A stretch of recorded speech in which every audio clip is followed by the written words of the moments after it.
I've been talking about a lot of things lately, whether it be hating the Pixel 2 or loving the iPhone 10. I wanted to go a bit more broad today and talk about why Apple sheep are so blindly loyal and why I embrace that name.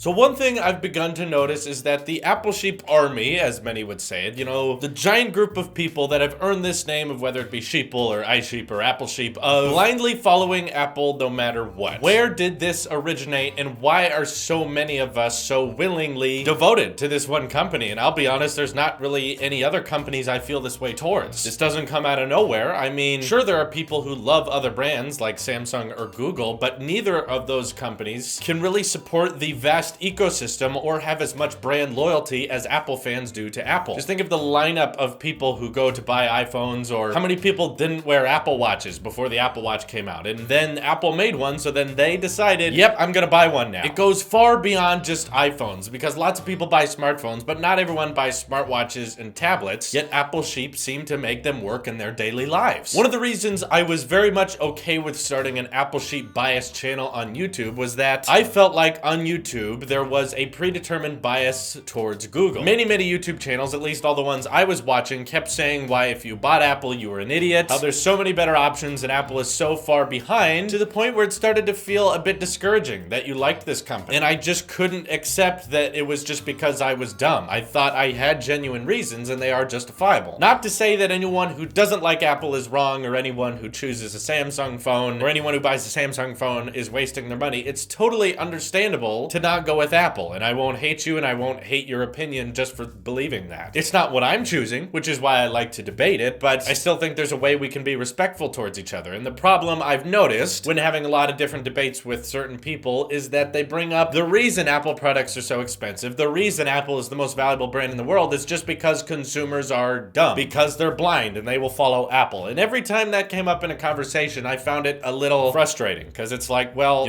we're debating about which is better, whether it be iOS optimization or Android customization. We'll be arguing about why customization is important or why optimization is more important. And then at the end of the day, a lot of it still comes back to, well, you just don't know any better. You're not smart, and that's why you choose Apple. Which, yeah, I can find a little bit insulting that someone just thinks it's my intelligence, or it's the vast majority of people's lack of intelligence as to why they buy into Apple. But I try to remember, we all know Apple products are not expensive. And I think most people who are capable of affording the Apple ecosystem, maybe they're not smart human beings, but they're at least smart enough to live life in a way that is efficient enough that they can afford those products, because Apple products are not cheap. And typically, not always, but most of the time, if you have enough money to afford all these things, you have a job that pays pretty well, which means you have to have been fairly wise or just clever in terms of how you make your money. So I have a hard time believing that the only reason Apple is popular is that people are just dumb. I feel like if that were the case and the reason products got big were just because people didn't know how to spend their money, way cheaper Android phones would be more successful, because everyone would just look at the cheapest Android phone available and say, yep, that's better, and they would all buy that. But that's not the case. See, the average price of a Samsung phone sold with all of their foreign markets and all of their cheaper options overseas is around $200 per unit. And when it comes to Apple and iPhones, it's on average around $600 per unit, which I find interesting. When it comes to Google, Samsung, and all those other smartphone companies, the cheaper the smartphone, typically the better it sells. And ironically, as we're seeing with the Apple lineup, it is the exact opposite. The more expensive an item is, typically the better it sells. With the iPhone 10 being in such high demand, and last year, the iPhone 7 Plus outsold the regular iPhone 7. And what I want to try to explain to Android people or Samsung users as to why we're this way, why do Apple sheep have such a loyalty to Apple? It's because we value certain features that Apple also values, and there's really not an ecosystem that parallels it. For instance, if I tried to use a non-Apple ecosystem, I simply could not do what I'm doing today. Or if I could, it wouldn't be as thought out or as smart. For instance, with my iPhone 8 Plus, I love being able to record 4K at 60 frames a second video. Really cool, and Apple's optimization with its processor and its hardware is what enables super high resolution, super high frame rates to make that possible. Also, Apple supports AirDrop, which works between iPhones, iPads, and MacBooks. On macOS, we have optimization with software and hardware like Final Cut Pro. If you compare compare the rendering speeds and the exporting speeds that Final Cut has with Adobe Premiere, it is a joke. The amount of processing and rendering you can do on Final Cut is way faster. Not to mention Final Cut's way easier on your battery life than any other editing program out there. So when people suggest that I shouldn't buy a MacBook and that I should use some Windows 10 device, I have to be using software that wasn't optimized for the hardware it's on. And if I want to be importing footage, I have to no longer use a wireless, very convenient method, which is AirDrop. I can be in another room, I can be far away from my device, I can be charging it. Not that I need to, because I'm still doing the portless challenge. But I still think it's safe to say wireless is the future, even if it's not as fast as transferring things with a wire. It's far more convenient, and I kind of like to parallel that to Wi-Fi. You know, direct connection Ethernet is always going to be faster, but Wi-Fi is more convenient. In a similar way, sharing files with AirDrop is very